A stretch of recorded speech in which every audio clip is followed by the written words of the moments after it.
Singapura memutuskan untuk menambah 8 jet tempur F-35B dari Amerika Serikat.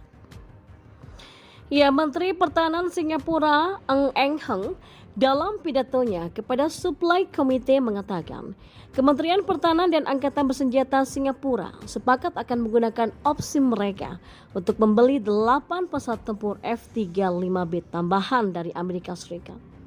Sebelumnya pada Maret 2019 lalu, Kementerian Pertahanan Singapura telah mengumumkan pembelian awal 4 pesawat tempur F-35B dengan opsi untuk memperoleh 8 lagi. Surat penawaran dari penerimaan atau LOA telah ditandatangani dengan pemerintah Amerika Serikat pada tahun 2020 yang memungkinkan akses tambahan hanya pengguna ke informasi dan fasilitas F-35. 4 pesawat F-35B tahap pertama saat ini sedang dalam jalur pembuatan dan akan dikirimkan oleh Lockheed Martin ke Singapura pada tahun 2026 nanti. Sementara 8 unit lainnya akan dikirimkan pada akhir dekade ini.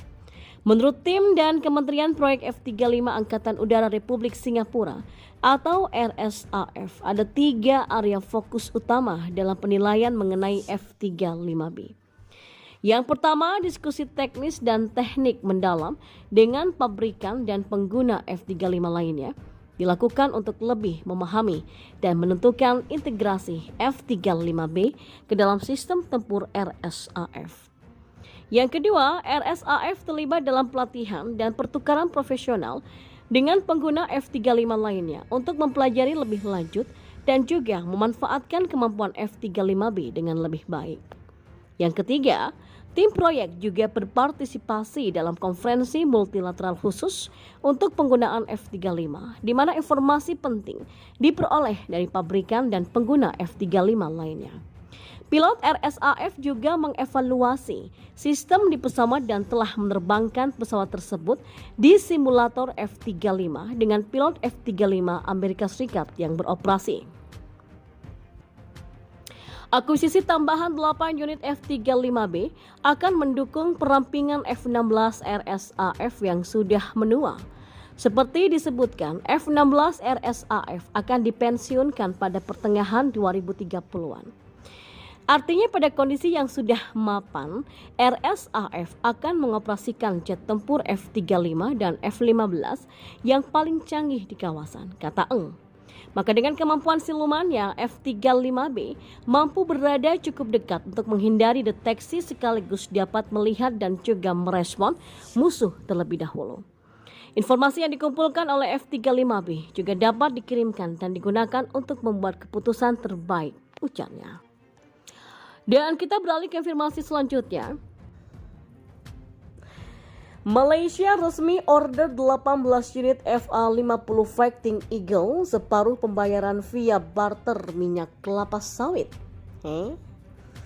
Ya, Korea Aerospace Industries (KAI) mengumumkan telah memenangkan kontrak senilai 1,2 triliun won atau 920 juta untuk pengadaan 18 unit jet tempur serang ringan FA-50 Fighting Eagle ke Malaysia. KAI menandatangani kontrak dengan Kementerian Pertahanan Malaysia setelah mengalahkan beberapa kompetitor dalam program Light Attack Aircraft atau LCA. Dikutip dari The Korea Times, yaitu di antara kompetitor yang dikalahkan, FA-50 adalah Tejas dari India, JF-17 Thunder dari Pakistan, Yakolev Yak-130 dari Rusia, dan Hurizet dari Turki. Pencapaian tersebut merupakan ekspansi terbaru KAI di pasar Asia Tenggara setelah keluarga jet tempur T-50 atau FA-50 digunakan oleh Indonesia, Filipina, dan juga Thailand. Dan atas permintaan Malaysia, KAI akan memodifikasi FA-50 dengan menambahkan sistem pengisian bahan bakar udara atau air refueling dan menambah kapasitas persenjataannya. Pejabat KAI menyebut bahwa target pengiriman perdana FA-50 pesanan Malaysia akan dilakukan mulai tahun 2026. Malaysia mengumumkan bahwa setidaknya setengah dari pembayaran akan dilakukan dalam bentuk barter minyak kelapa sawit. KAI juga menyebut bahwa Malaysia sedang mempertimbangkan untuk membeli 18 unit FA-50 lagi sebagai pesanan tambahan. Persyaratan Angkatan Udara Malaysia untuk tender tersebut adalah pengiriman bertahap dalam 36 bulan setelah penandatanganan kontrak, kemampuan untuk air refueling, serta melengkapinya dengan rudal udara ke udara jarak jauh. Dua persyaratan lainnya adalah mampu melesat dengan kecepatan supersonik dan kemungkinan kerjasama dengan industri lokal. Kondisi terakhir adalah kewajiban bahwa 30% suku cadang pesawat atau FA-50 ini diproduksi secara lokal oleh perusahaan Malaysia. Mengacu kepada standar NATO, FA-50 relatif fleksibel untuk dimuati aneka radam rudal dan juga bom. Secara umum, FA-50 dapat membawa beban senjata hingga 4,5 ton.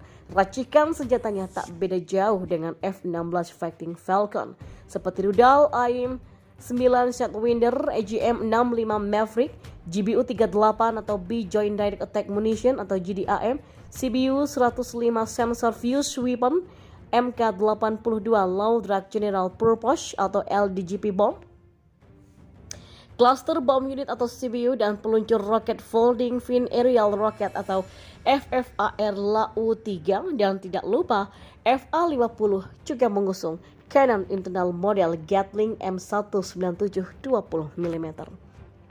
Ya, racikan sensor di FA-50 bisa dibilang cukup lumayan untuk kelas jet tempur ringan, seperti adanya Inertial Navigation System atau Global Positioning System, lalu ada Integrated Mission Computer Identification Friend or Foe, lalu ada radar altimeter, lalu Multi-Mode Radar, Store Management System, UHF atau VHF radio, lalu ada Tactical Data Link, Data Transfer and Recording System, Radar Warning Receiver, and Counter Measure Dispensing System atau CMDS. FA-50 juga ditenagai dengan mesin tunggal General Electric F404JE102 turbofan. Kinerja mesin dikendalikan oleh Dual Channel Full Authority Digital Engine Control atau FADEC System. FA-50 juga dapat membawa 568 liter bahan bakar tambahan dalam eksternal full tank. Lalu FA-50 yang pengembangannya melibatkan Lockheed Martin dapat mencapai kecepatan maksimum 1837 km per jamnya atau Mach 1,5. Dalam tahun lalu, KAI telah menandatangani kontrak untuk memasok 48 unit FA-50 untuk Polandia.